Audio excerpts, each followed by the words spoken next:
Olá pessoal, uma boa noite a todos. Estou aqui nessa noite de terça-feira para tirar algumas dúvidas aí sobre o PGR, GRO e que foram encaminhadas para mim na minha caixa do Instagram. Então eu coloquei um story de manhã com algumas dúvidas sobre o PGR, o pessoal mandou essas dúvidas para mim e eu fui compilando elas aqui para bater um papo com vocês sobre algumas questões muito importantes sobre o PGR e GRO e que são pertinentes a tudo aquilo que o pessoal questionou ao longo do dia. Eu fui juntando elas aqui. Eu estou olhando para o lado porque eu coloquei todas elas aqui no computador, aqui no meu laptop, e eu vou olhando para elas enquanto eu vou dando a resposta, beleza? Deixa eu só colocar aqui o comentário. Live tira dúvidas do PGR. Hoje, como quase tudo é rotulado, né? Tem que ter um rótulo ali. Eu estou colocando o meu também, tá? Então, live tira dúvidas do PGR/GRO. Aqui no Instagram nós temos essas particularidades mesmo, né? Ao mesmo tempo que a gente está trocando o pneu do carro em movimento, né? Tem que ficar escrevendo aqui também. Deixa eu só fixar o comentário aqui. Deixa eu ver se eu consigo fazer isso. Espera aí. Fixar comentário. Beleza. Então, fixei live relâmpago, live tira dúvidas do PGR GRO. Então, para você que está entrando agora, eu vou tirar essas dúvidas aí. Compartilhe essa live relâmpago com seus colegas que estejam aí online no Instagram, estejam fazendo nada, estejam só olhando feed de notícias. Chama ele para vir aqui para essa live que eu vou tirar as dúvidas que o pessoal foi mandando ao longo do dia sobre o PGR e GRO aqui para mim. Beleza? Então vamos lá, vamos começar a tirar essas dúvidas aqui sobre o PGR e GRO, lembrando que essas perguntas elas podem ser a sua. Caso haja alguma outra dúvida, você pode deixar aí no chat que eu tentarei responder, se tiver ao alcance desse velho professor aqui. Beleza? Bom, então a primeira pergunta que me foi feita foi a seguinte. Cadê? Está aqui. Professor Gustavo, na verdade foram duas perguntas com essa mesma característica, né? Explique o que é o GRO e o que é o PGR, né? Então, o que se trata o GRO e o que se trata o PGR. Bom, eu gosto de pensar no gerenciamento de riscos ocupacionais como tudo aquilo que a empresa deve fazer em matéria de saúde e segurança do trabalho.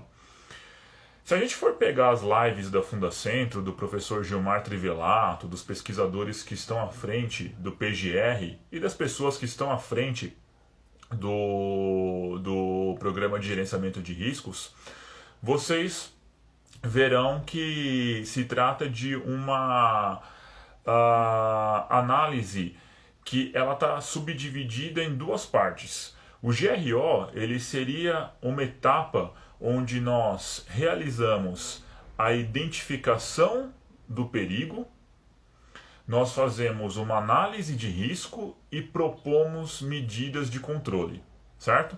E baseado nesse aspecto, a gente vai desenvolver o PGR, que no mínimo deve conter o inventário de perigos e riscos e um plano de ação. Então, se a gente fosse parar para pensar nessa subdivisão entre o GRO e o PGR, há uma ramificação onde nós temos o GRO, ou seja, onde nós começamos com a identificação do perigo, depois nós fazemos a análise de risco e propomos as recomendações, as medidas de controle. E de dentro disso, você vai extrair o conteúdo mínimo do seu PGR, que é o inventário de perigos e riscos e o plano de ação com essas medidas de controle. Só que, no meu ponto de vista, isso para muitas pessoas parece ser confuso. Tanto que no curso de PGR, elaborando PGR na prática, que é o curso que eu tenho, eu ensino as pessoas a fazerem o PGR já englobando todos os aspectos do GRO. Eu não vejo por que nós devemos separar o GRO do PGR. Por quê? Dentro do PGR nós já temos o inventário de perigos e riscos e o plano de ação. Só que apenas com esses dois requisitos fica muito vazio. Eu acredito que o PGR ele fica muito vazio. Então, dentro da estrutura do meu modelo de PGR, eu já condicionei a entrada da identificação de perigo, da avaliação de riscos e do controle, das recomendações de riscos, das recomendações de controle, perdão. Então, só uma coisa, o Wellington escreveu está sem áudio. Se alguém mais estivesse sem áudio é só falar, tá? Para mim aqui parece que está tudo ok, tá? Se tiver algum problema com o áudio, vocês dão um toque para mim, beleza? Mas o que acontece é que dentro do PGR que eu proponho como modelo de estrutura base, nós já temos todos os aspectos do GRO. Eu não vejo por que nós temos uma separação entre GRO e PGR. Eu sempre gosto de pensar que o GRO ele é tudo aquilo que a empresa deve cumprir em termos de saúde e segurança do trabalho. São todas as normas regulamentadoras, são todas as leis, são todos os decretos, ou seja, os requisitos legais que a empresa deve estar em compliance, que a empresa ela deve seguir. Um outro ponto importante é que as empresas que vão elaborar e desenvolver o PGR, elas precisam estruturar nesse programa uma forma com a qual elas podem atender a legislação, ou seja, tudo aquilo que está previsto no GRO, tendo o quê? Uma linha de raciocínio de trabalho, ou seja, você vai identificar qual é a empresa, você vai identificar quem são os responsáveis pelo PGR, você vai desenvolver a parte de como os trabalhadores vão participar da elaboração do PGR, você vai definir objetivos gerais, objetivos específicos para o seu programa de gerenciamento de riscos, e com base nessas informações você vai começar, depois de tudo isso, a desenvolver o seu inventário de perigos e riscos, a avaliação desses riscos baseado nas matrizes. Então, voltando a essa pergunta, eu sempre gosto de frisar que o GRO ele é tudo aquilo que se refere no aspecto de saúde e segurança do trabalho da empresa, tá? De qualquer organização. Enquanto que o PGR é um programa, ou seja, um programa de gestão que vai implementar, gerenciar, administrar todas as medidas de controle, todas as ações necessárias para que a empresa possa cumprir esses requisitos legais, esses requisitos normativos do GRO. Então o PGR ele vem a ser a ferramenta que nós desenvolvemos para a empresa cumprir tudo aquilo que está relacionado à saúde e segurança do trabalho, ou seja, tudo aquilo que está vinculado à parte de gerenciamento de riscos ocupacionais. E o PGR ele é uma dessas ferramentas. Não se esqueçam que mesmo que o PGR entrando em vigor, nós ainda teremos o programa de proteção respiratória, teremos o programa de conservação auditiva, a análise ergonômica do trabalho ela não deixou de existir ainda. Então vejam só, o PGR ele com certeza vai ser o carro-chefe de tudo isso. Ele vai ser o programa mais robusto, aquele que as empresas mais vão desenvolver. Todavia, não se esqueçam que existem outros programas paralelos que podem rodar ao mesmo tempo. Então, nós devemos entender o PGR como a principal ferramenta para que você possa desenvolver o GRO.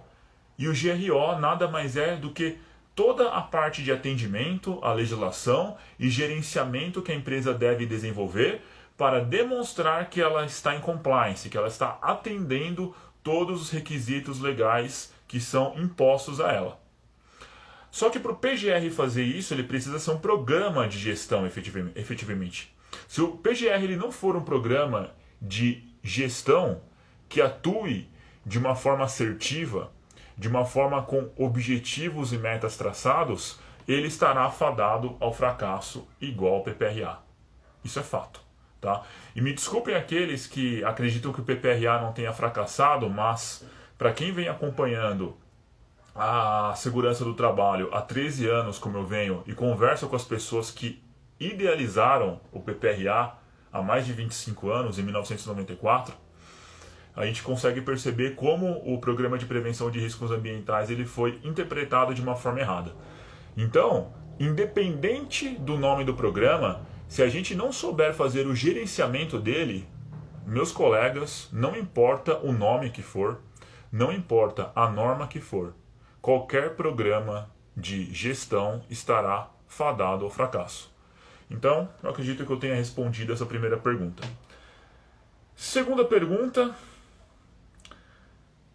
como entender que uma empresa não tem risco? Por exemplo, caso de um escritório. Olha, é difícil imaginar uma empresa que não tenha riscos, tá? É difícil. Porque eu vou dar um exemplo para vocês. Eu faço o PPRA de um escritório administrativo aqui em São Bernardo do Campo, na região do ABC Paulista, né? E de verdade, gente, apesar de ser um escritório, existem fatores ergonômicos lá, existem riscos de acidentes. Então, imaginando que esses riscos eles estarão presentes no PGR, ora, acho muito difícil nós termos alguma empresa, mesmo que seja de grau de risco 1 e 2, uma micro empresa, por exemplo, o microempreendedor individual ele está dispensado de elaborar o PGR, isso é claro. Ele vai entrar no PGR da empresa que contratar ele. Aí ele deve estar dentro das ações do PGR da contratante. Agora, uma microempresa, uma empresa de pequeno porte, de grau de risco 1 e 2, que não tenham riscos, elas ficam desobrigadas a elaborar os programas de gestão. Vide o PPRA e o PCMSO agora, e com certeza isso vai se refletir no PGR também. Só que, gente, convenhamos. Eu venho fazendo o PPRA das empresas, e por mais que eu não tenha ali riscos ambientais significativos, tá? E só para voltar um pouco e ninguém começar a me tacar pedra aqui, no meu PPRA eu só levo em consideração os riscos ambientais. É que nessa empresa a gente também desenvolve nesse escritório a parte de análise ergonômica do trabalho. E a gente também acaba enxergando lá riscos de acidente. É evidente que você vai encontrar riscos de acidente no escritório. Você tem lá a queda de nível, você tem ali batida com quinas da mesa, por exemplo. O pessoal costuma muitas vezes deixar carpete solto, e isso pode causar uma queda também.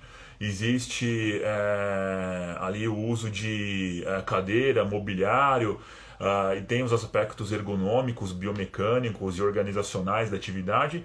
Então, no meu entendimento, tá, se trata de uma situação onde é difícil a gente constatar que há ausência de risco, que não existe risco. Então, pode existir. Eu nunca gosto de generalizar as coisas, né? Nunca gosto de falar que é impossível, tá? Pode ser que exista? Pode ser, pessoal. Pode ser. Já encontrei uma situação assim? Definitivamente não. Mas acho muito improvável. Acredito que seja muito improvável nós encontrarmos um local onde não haja nenhum tipo de risco, seja ele ambiental ou da parte operacional, no caso dos riscos de acidente, os riscos mecânicos, se assim vocês preferirem, e também, principalmente, os aspectos ergonômicos que para mim existem basicamente em toda atividade. Beleza? Espero ter respondido. Plano de emergência. Próxima questão, tá? Plano de emergência deve ser elaborado para lojas, comércio? Olha, essa não é a minha especialidade, tá? Eu conheço muita gente que é especialista nessa parte de plano de emergência, mas isso depende muito da localidade, né? Existem lojas que estão localizadas dentro de grandes shopping centers, e lá você tem um plano de emergência, né? Isso é da administração daquele shopping, né? Mas que engloba todas as lojas, e as pessoas são treinadas, existe procedimento para isso. Agora vamos imaginar uma loja de rua, né? A gente atende aqui uma loja de rua também, na região aqui do ABC, em Santo André. Uma boa noite aí para o pessoal que está chegando, né? O Alex, Gislene, aí uma boa noite para vocês, obrigado por estarem acompanhando, tá? Uma empresa, uma loja de comércio, geralmente ela não precisa de um plano de emergência. O que eu acho fundamental e que eu apresento no meu curso de PGR é uma estrutura básica de um anexo onde você trata da investigação de acidentes de trabalho e da análise de acidentes. Isso é uma coisa que deve ter no seu PGR. Um anexo específico para tratar de procedimentos em caso de acidente.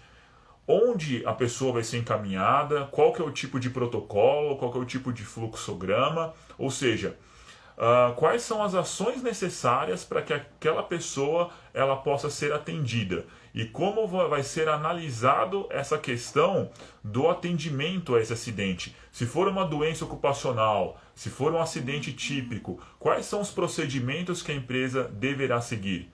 Isso é uma coisa que deve constar no anexo, que é um anexo específico sobre acidentes de trabalho e procedimentos em ocorrência de casos de acidentes e doenças ocupacionais. É uma coisa que eu apresento passo a passo no meu curso do PGR, como isso deve ser feito. Agora, o plano de emergência, isso já depende. Se é uma empresa de maior porte, se é uma empresa que lida com produtos químicos, se é uma empresa onde as atividades implicam numa carga de incêndio mais significativa, né? Se a gente pega aqui os decretos, as instruções técnicas do Corpo de Bombeiros do Estado de São Paulo, obviamente que você vai precisar de um plano de atendimento à emergência, seja em casos de acidentes de trabalho, ou seja no caso de algum sinistro, algum incêndio ou um problema correlato a esse campo. Isso é fato. Mas uma loja de rua, um escritório geralmente, um comércio, não chega ao ponto de ter um plano de emergência específico. Mas é fundamental que a empresa ela tenha um fluxograma, um procedimento e um anexo no seu PGR que possa tratar dessa questão dos acidentes de trabalho. Tá? Então isso tem que ser especificado dentro do seu PGR. Como uma pessoa que sofreu um acidente de trabalho ela vai ser atendida, para onde ela vai ser encaminhada. E isso eu mostro nos meus modelos aqui, até mesmo com base nos clientes, eles têm um procedimento para isso e simplesmente nós fizemos uma adaptação para que ela fosse inserida no PGR. Ok? Então tá respondido aí mais uma pergunta. Um grande abraço aí pro meu xará, Gustavo Rodrigues, aí, grande colega, um abração aí. Manja tudo de marketing digital relacionado à saúde e segurança do trabalho. Esse é o cara, tá? Gustavo Rodrigues está aí. Sigam ele no Instagram, beleza? Um grande abraço aí, xará. Bom, vamos lá, vamos à próxima dúvida. Risco ergonômico, que eu prefiro chamar de fator ergonômico, tá? Deverá ser citado quando tem a análise ergonômica do trabalho, pode ser feito de forma básica? Bom, essa é uma excelente pergunta. Pela atualização que está prevista, uma boa noite aí para a galera entrando, a Ana Boiani está aí, Érica também entrando. Valeu, pessoal, obrigado aí por estarem acompanhando, tá? Essa live relâmpago aqui. Daqui a pouco eu tenho que dar aula, hein? 7 horas, tenho que dar aula sobre vibrações ocupacionais, higiene ocupacional. Então vamos lá. Análise ergonômica e PGR. Ora, se a gente for analisar a revisão da NR17, lá está previsto que a análise ergonômica do trabalho ela deverá ser elaborada quando houver uma demanda específica e complexa para tal. Então a gente tem que analisar isso com cuidado. No PGR eu ensino que nós devemos sim identificar os fatores ergonômicos.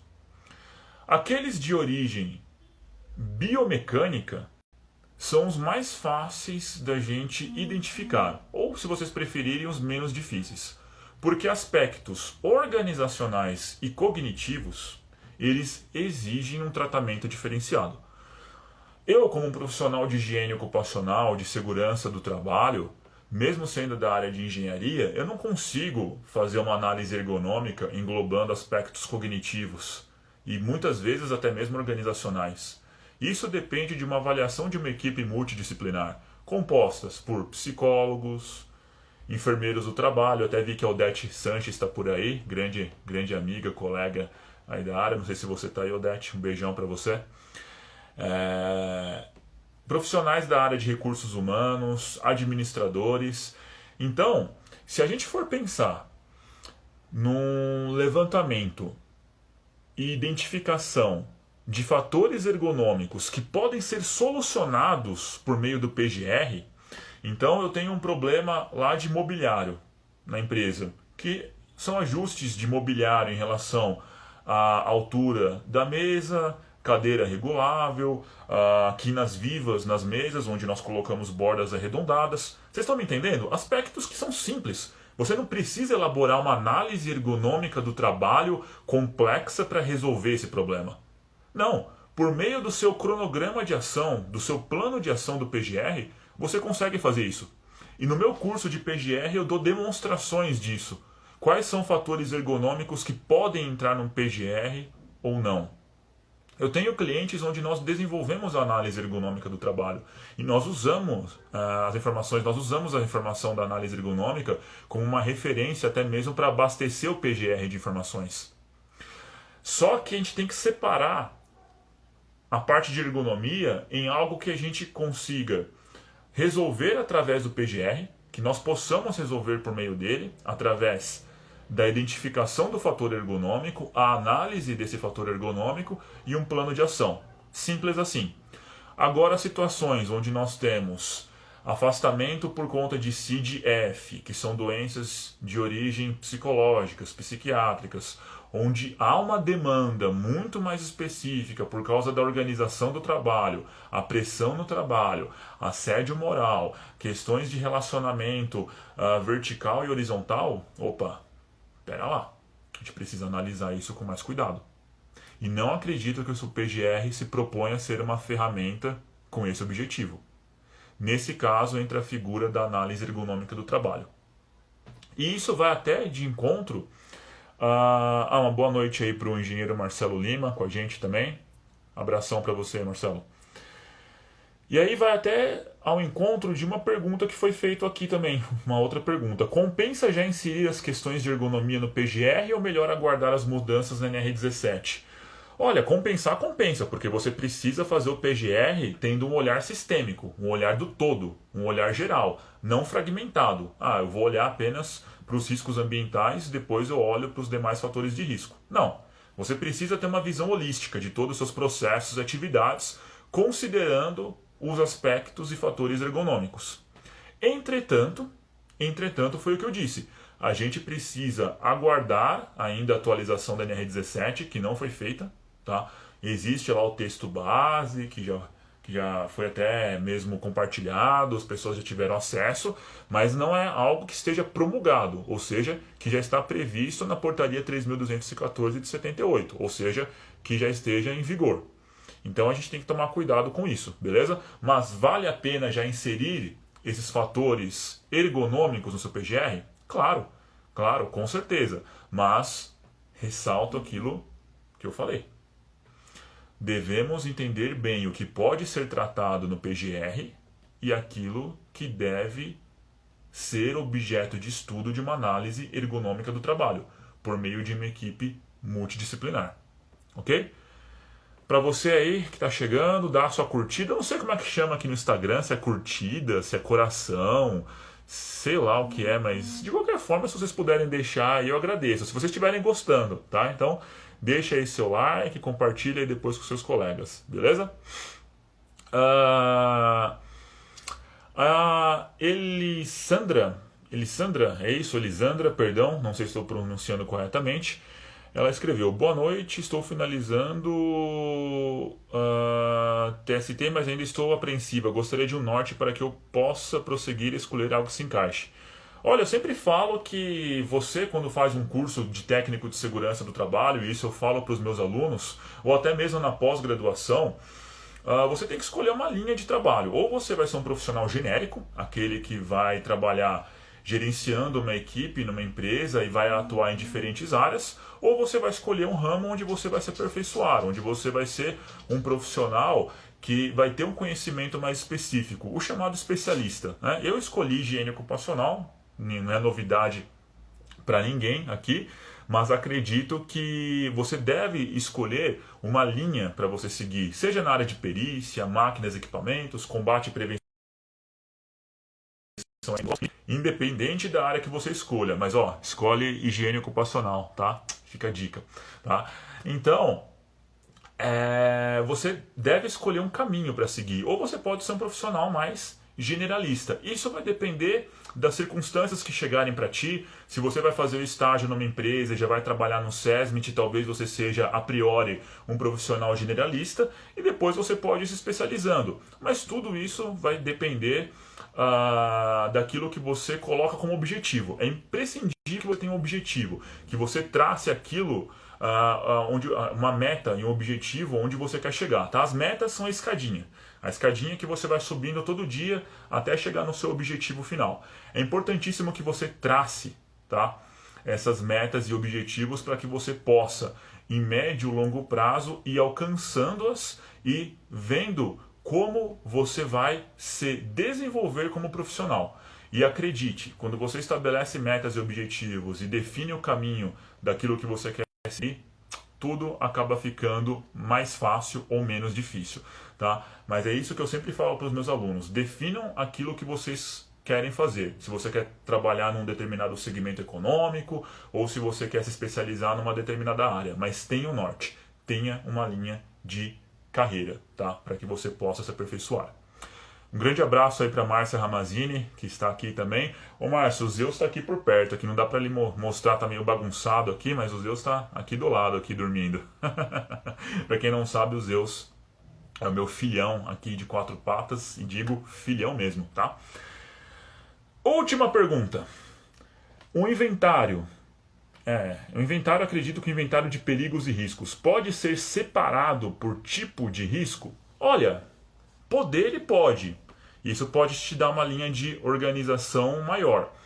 Mas no curso de PGR, eu passo um modelo de inventário de perigos e riscos, e só ressaltando, tá, pessoal, no meu curso de PGR, eu não tenho ali nenhum tipo de solução definitiva para todos os problemas de ninguém, mas é uma abordagem prática, uma abordagem objetiva para que você possa entender definitivamente o que é o PGR. Tá? Esse é o fato. Mas eu apresento um modelo onde nós vamos estruturar o inventário de perigos e riscos por setores da empresa. Então a gente vai identificando os perigos e os riscos por cada setor da empresa. E posteriormente nós separamos isso por grupos de exposição similar. E aí a gente vai conseguindo organizar tudo isso com mais calma. Tá? E aí, organizando esse inventário de perigos e riscos pelos grupos de exposição similar, a gente consegue ir para a próxima etapa, que é a análise de risco usando as matrizes que eu apresento no meu curso de PGR. Beleza? Um grande abraço aí para o Marcos Fiore, que está com a gente aqui na live, engenheiro eletricista, engenheiro de segurança, um dos profissionais e colegas mais competentes que eu tenho aí na área de segurança, sem sombra de dúvidas. O Bernardo falou aqui: ainda não consegui decidir uma especialidade. Olha, como diria Pedro Bial naquela música, não é música, naquelas frases: use filtro solar. As pessoas mais interessantes que eu conheço aos 50 anos não sabiam o que queria da vida. Então, meu amigo, não se sinta mal, tá? Estabeleça para você um objetivo, uma meta, mas não se cobre tanto, tá? Eu sei, eu falei que é importante, e é importante, mas a vida é mais do que isso também, tá bom? A Márcia mandou um beijo pro Zeus. Obrigado, Márcia. Ele está mandando uma lambida de volta, uma batida de pata para você. Realmente tá bom para dormir hoje, né, Odete? Realmente está ótimo o dia para isso. Deixa eu só organizar aqui. Peraí. Aqui, pronto. O Leandro perguntou: quando vai ser o curso? Ô, Leandro, o curso de PGR, elaborando o PGR na prática, vai ser agora nos dias 5 e 6 de junho, ao vivo. Então é um curso online, ao vivo. ele vai ficar gravado e vai ficar disponibilizado o vídeo para vocês, as planilhas, o modelo de PGR, e vocês vão fazer parte de um grupo exclusivo no WhatsApp que vai ficar aberto eternamente, enquanto o Mark Zuckerberg deixar a gente usar o WhatsApp, tá? Então ele vai ficar lá aberto direto, e aí vocês, enquanto forem elaborando o PGR, vocês podem ir tirando a dúvida lá comigo e com os demais participantes, que nós somos uma rede colaborativa ali de profissionais. Então a primeira e a segunda turma, eles têm o grupo no WhatsApp, e essa terceira turma também vai ter ali um grupo exclusivo que vai ficar ali aberto ad eterno para que vocês possam participar. Então o curso é nos dias 5 e 6 de junho, dia 5 de junho, das 8 às 17 horas, e no dia 6, das 8 ao meio-dia. Então, totalizando 12 horas de curso no total. Beleza? O valor dele é 497, beleza? E aí vocês podem procurar as informações aqui no site da GV, da minha consultoria. Então eu vou colocar aqui, deixa eu só colocar aqui, gvseguranca.com.br/PGR. Tá? Se vocês colocarem o nome da minha consultoria lá, gvseguranca.com.br, vocês vão encontrar uma página de curso, e o primeiro deles ali vai ser o PGR, tá? Então tá aí o link para vocês. Eu sei que não dá para clicar, o Instagram ele não ajuda muito essas horas, mas tá aí só a referência para vocês colocarem no Google ou colocando o site da consultoria, tá? gvseguranca.com.br, na aba de cursos vocês vão encontrar lá, beleza? A Gislene falou: me formei em TST em dezembro de 2019 e agora cursando especialização técnica em higiene ocupacional. Boa! Aplausos para ti. Escolheu uma grande área. Beleza, Gislene? Então é isso, pessoal. Respondi todas as perguntas aí que chegaram ao longo do dia. Também falei aí com a galera que tinha alguma questão a ser tratada sobre o PGR e GRO. Mas, gente, por favor, não vejam o PGR como um monstro, um bicho de 7 cabeças. As pessoas tentam complicar muito isso, tá? Assim como o PPRA, a função de um programa é fazer as coisas serem mais fáceis e não complicar a vida de vocês que estão trabalhando no SESMIT ou como consultores técnicos, tá? E é isso que eu tento desmistificar no meu curso, nos meus vídeos e através das lives, tirando essas dúvidas, beleza? Então, não pensem que o PGR ele veio para complicar ainda mais a segurança do trabalho. Não, muito pelo contrário. Ele vai nos auxiliar bastante. Só que para ele poder nos auxiliar, a gente precisa entender a elaboração do programa, a implementação desse programa e a gestão desse programa. Assim vocês vão conseguir fazer uma administração dele muito assertiva e que vai gerar resultados tanto para os empregados, garantindo a saúde e a segurança deles, quanto surtindo efeitos para a empresa, porque a empresa ela vai se beneficiar, vai gastar menos, vai ter menos tributação, ela pode ser beneficiada em aspectos do FAP, do RAT, ações regressivas, processos judiciais. Então veja qual que é a implicação de tudo isso que a gente vai fazer, de como o PGR, de como o gerenciamento de riscos ocupacionais, ele tem um grande peso para as empresas de uma forma geral, não apenas para os trabalhadores, não apenas para a gente, mas para as empresas como um todo. E se bem elaborado, eu tenho certeza que vocês vão conseguir almejar, alcançar grandes objetivos, ok? Então é isso, galera. Muito obrigado. Opa, o Wellington perguntou: o curso do DOS 1000X vai ficar gravado também? Eu não sei, tá? Não sei te dizer. Douglas, meu amigo, o Douglas Caetano, eu vi que está aqui, da Instruterm, um grande abraço para ele. Douglas, depois você pode me responder essa pergunta aqui, tá? Ou senão você pode responder lá pela Instruterm mesmo. Eu não sei, Wellington, se vai ficar gravado, tá? O curso é ao vivo, tá? Eu acredito que a prioridade é ser um curso ao vivo, tá? Mas aí o Douglas e a equipe da Instruterm, lá, a galera, gente boa pra caramba, eles podem responder isso pra ti, tá bom? Pessoal, muito obrigado. Se quiser saber mais sobre o curso de PGR, entra aí no site, dá uma olhada lá. Tem dúvidas, manda no direct. Às vezes eu demoro um pouquinho para responder, tá? Mas eu respondo e aí eu fico à disposição. Beleza? Um grande abraço a todos e até mais, pessoal. Valeu, tchau, tchau, uma boa noite.